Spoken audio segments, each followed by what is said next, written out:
சும்மானக்க மக்கள் ரித்தனியா கேஸை பொறுத்தவரைக்கும் நம்ம ஃபர்ஸ்ட் ஸ்டார்டிங்லேருந்து ஒரு விஷயத்த சொல்லிட்டு இருந்தோம். ரித்தனியா கேஸை ஃபுல் அண்ட் ஃபுல் மக்கள் கிட்ட இருந்து மறைக்க தான் பார்க்குறாங்களே தவிர அந்த கேஸை பற்றிய எந்த ஒரு அப்டேட்டுமே வெளியே வர மாட்டேங்குது. அந்த கேஸை பற்றி எந்த ஒரு ஸ்டேட்மெண்ட் கூட வெளியே வர மாட்டேங்குது.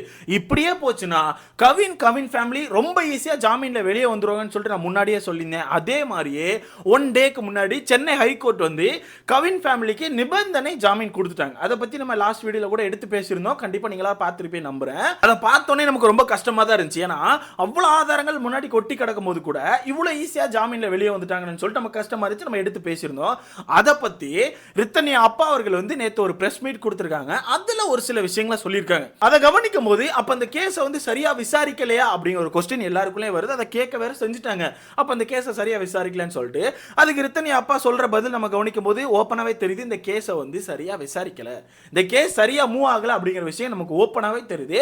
என்னென்ன விஷயங்கள், என்னென்ன ஆதாரங்கள் கடைசி வரைக்கும் கிடைச்சிச்சு, அப்படி ஆதாரங்கள் கிடைச்சும் கூட ஏன் இந்த கேஸ் இப்படி போச்சு அப்படிங்கிற விஷயத்த மொத்தமா பார்த்துடலாம். அதுக்கு முன்னாடி மறக்காம இந்த வீடியோ லைக் பண்ணிட்டு சேனலை சப்ஸ்கிரைப் பண்ணினா எனக்கு கொஞ்சம் உதவியா இருக்கும். முக்கியமா வீடியோ லைக் பண்ணிக்கோங்க, அப்பதான் ஒரு 10 பேருக்கு போய் ஷேர் ஆகும். ஓகேவா? சோ லைக் பண்ணிருப்பேன் நம்புறேன். கண்டென்ட்குள்ள போயிடலாமா? ரித்தனியா கேஸை பொறுத்த வரைக்கும் உங்களுக்கே தெரியும், அவ்வளவு ஆதாரங்கள் கொட்டி கிடந்துச்சு. முக்கியமா ரித்தனியா அவர்கள் வந்து தற்கொலை பண்றதுக்கு முன்னாடி அவ்வளவு பெரிய வாய்ஸ் நோட் போட்டுட்டு தான் தற்கொலை பண்ணியிருப்பாங்க. அதுல நிறைய விஷயங்களை ஓப்பனா சொல்லியிருப்பாங்க. நீங்க கூட கவனிச்சிருப்பீங்க. பட் இந்த கேஸ் நடந்துட்டு இருக்கும் போதே ரித்தனியாக்கு ஆப்போசிட்டா நிறைய விஷயங்கள் நடந்துச்சு. அதை கூட நம்ம எடுத்து பேசியிருந்தோம். நிறைய சிசிடிவி ஃபுட்டேஜ் லீக் ஆச்சு. சும்மா அந்த ரித்தனியா தான் தப்பு, ரித்தனியா எப்போ பார்த்தா ஃபோன் நோண்டிட்டு இருப்பாங்க, 3 சிம் வச்சிருந்தாங்கன்னு சொல்லிட்டு நிறைய விஷயங்கள் வந்துச்சு. இதை எடுத்து நம்ம பல தடவை பேசுகிறோம், நீங்கள் கவனிச்சிருப்பீங்க. பட் அதுக்கெல்லாமே முற்றுப்புள்ளி வைக்கிற மாதிரி நிறைய ஆதாரங்கள் வெளியே வந்த பிறகு கூட இப்போ கவின் ஃபேமிலி ஜாமீனில் வெளியே வந்திருக்காங்க. இதை பற்றி ரித்தனியாவோட அப்பாட்ட கேட்கும்போது ரித்தனியா அப்பா வந்து உடஞ்சி அவங்க சொல்கிறது என்னன்னா, ஃபர்ஸ்ட் திருப்பூர் கோர்ட்டில் ஜாமீனுக்கு அப்ளை பண்ணாங்க. ஆக்சுவலாக இன்னொரு விஷயத்தை நீங்கள் புரிஞ்சுக்கணும். ரித்தனியா தற்கொலை பண்ணது 28ஆம் தேதியோ 29ஆம் தேதி நினைக்கிறேன், எனக்கு கரெக்டாக மறந்துச்சு, சாரி. தெரிஞ்சுன்னா டேட்டை கமெண்ட்ல போடுங்க.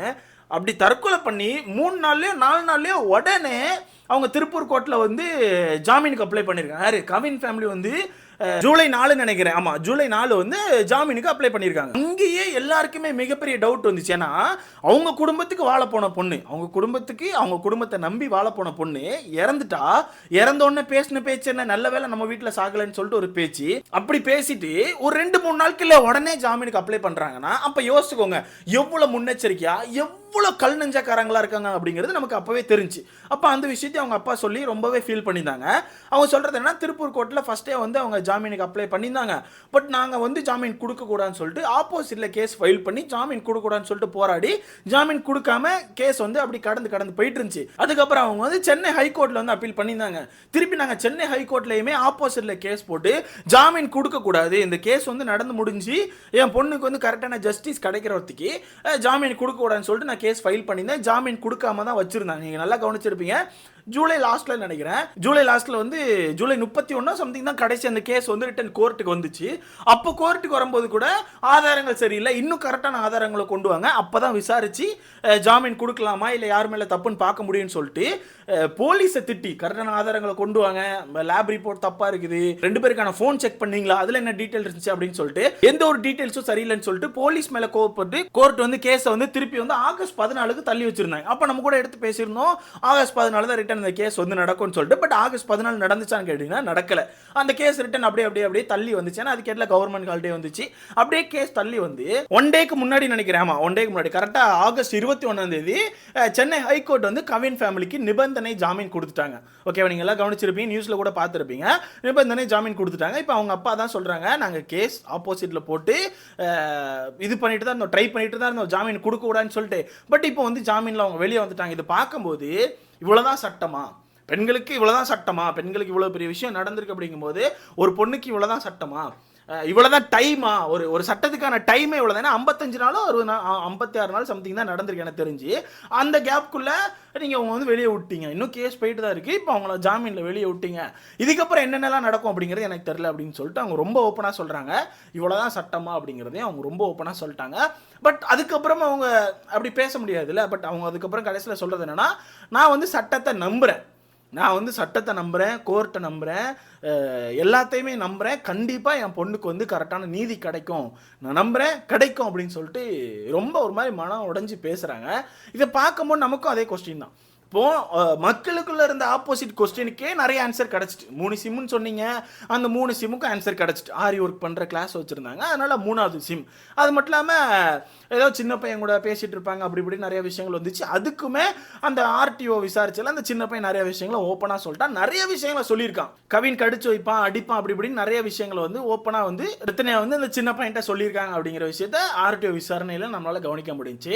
இவ்வளவுக்குள்ள எல்லா இதுமே கிடைச்சும் கூட எப்படி அவங்க இப்போ ஜாமீனில் வெளியே போனாங்க அப்படிங்கிற விஷயம் தான் எல்லாருக்குமே ஒரு கேள்விக்குறியா இருக்கு. இப்போ நிபந்தனை ஜாமீன் தான் இல்லைன்னு சொல்ல, நிபந்தனை ஜாமீன் தான். நிபந்தனை ஜாமீன்னா என்ன, அது கண்டிப்பாக உங்களை நிறைய பேர் தெரிஞ்சிருக்கும். காலையிலே அப்புறம் சாயங்காலம்லாம் ஸ்டேஷன் போயிட்டு கையெழுத்து போட வேண்டியிருக்கும், பாஸ்போர்ட் அந்த மாதிரி விஷயங்களை சப்மிட் பண்ணியிருப்பாங்க.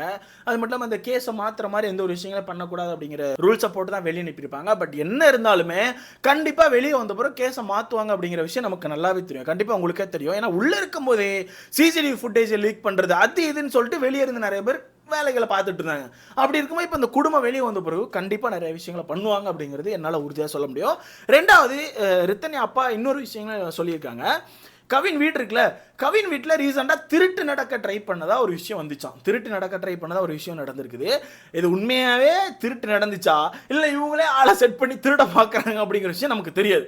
பட் ரித்தன்யா அப்பா வந்து என்ன சொல்கிறாங்கன்னா, திருட ட்ரை பண்ணியிருக்காங்க அப்படிங்கிற விஷயத்த சொல்லிட்டு, அப்போ திருட ட்ரை பண்ணியிருக்காங்கன்னா அந்த வீட்டில் எல்லாமே இருக்குது அப்படிங்கிறது மக்களுக்கு தெரியும், வெளியே இருக்க எல்லாருக்குமே தெரியும்ல. இப்போ நியூஸ்லேயே வந்துட்டு அந்த வீட்டில் தான் எல்லா ஜுவல்லும் இருக்குது, கோல்டு சில்வர் எல்லாமே அந்த வீட்டில் தான் இருக்குது, விலை கூடின ட்ரெஸ்ஸஸ் எல்லாமே அந்த கவின் வீட்டில் தான் இருக்குது அப்படிங்கிறது எல்லாருக்குமே தெரியும், நியூஸில் வந்துட்டு. அப்படி இருக்கும்போது இப்போ வெளியே இருந்து திருட ட்ரை பண்ணுறாங்க, ஏன் இன்னும் போலீஸ் வந்து அதை எடுக்கலை?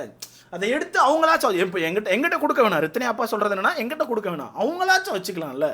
எடுத்து அவங்க வந்து அவங்க சேஃப்டியாக வச்சுக்கிட்டா ஓகே, எல்லாம் சேஃப்டியாக இருக்குன்னு நாங்கள் நினைப்போம். இப்போ இப்படி கேஸ் நடந்துட்டு இருக்கும்போது யாராவது திருடிட்டு போயிட்டாங்கன்னா அது இன்னொரு கேஸ் ஆகி அதுக்கு பின்னாடி தானே ரிட்டர்ன் போக வேண்டியிருக்குன்னு சொல்லிட்டு அவங்க ரொம்ப மன உடஞ்சி பேசுகிறாங்க. நல்லா யோசிங்களேன். இப்போ யாராவது ஒருத்தர் கவின் வீட்டுக்குள்ள போயிட்டு எல்லா பொருளையும் திருடிட்டு போயிட்டா அது ஒரு கேஸ் ஆகி அது ட்ரெண்டிங்கில் போய் இந்த விஷயம் அப்படியே காணாமல் போயிடும். பட் அது ஆக்சுவலாக திருடல போல திருட ட்ரை பண்ணாத ஒரு நியூஸ் வந்திருக்குது. என்னன்னு தெரியல, ஏன்னா நியூஸ் பார்த்துட்டு இருப்பாங்க எல்லாருமே. அங்கே இவ்வளோ நகை இருக்குது அது இருக்குது அப்படிங்கும்போது அது அப்படிதான், நம்ம நாடு அப்படிதானே இருக்குது அப்படிங்கும்போது நம்ம ஒன்றும் சொல்கிறதுக்கு இல்லை. ஸோ அந்த விஷயம்லாம் வச்சு பார்க்கும்போது போலீஸ் சைட்லேருந்து கண்டிப்பாக இன்னொரு ஸ்டெப் எடுத்து அங்கே உள்ள விஷயங்களெல்லாம் அவங்களாச்சும் டேக் ஓவர் பண்ணி சேஃபாக வைக்கிறது நல்லதுன்னு சொல்லிட்டு எனக்கு தோணுது.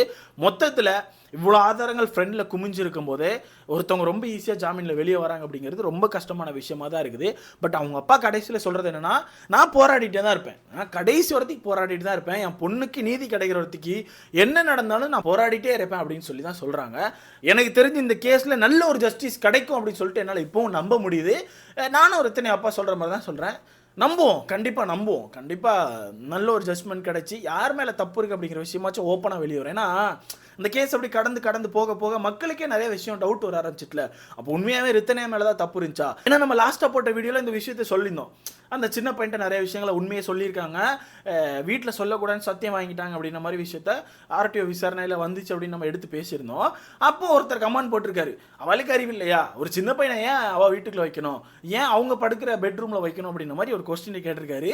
அந்த நபருக்கெல்லாம் சரியான அறிவு இருக்குன்னு தான் நான் சொல்லுவேன். ஏன்னா ஒரு உயிர் இங்கே போன பிறகு கூட அவர் கேட்குற கொஸ்டினை பார்த்தீங்களா, ஏன் சின்ன பையன்ட்ட அவள் பேசினா, அவனை ஏன் அந்த பெட்ரூமில் அவள் தூங்க வச்சா அப்படின்ற மாதிரி கொஸ்டின் கேட்குறாங்கன்னா அப்படி தான் இருக்கும், நம்ம நாடு அப்படி தான் இருக்குது அப்படிங்கிறது தான் உண்மை. ஸோ இதை பற்றி உங்களுக்கான கருத்துன்னு சொல்லிட்டு மறக்காமல் கமெண்டில் போடுங்க.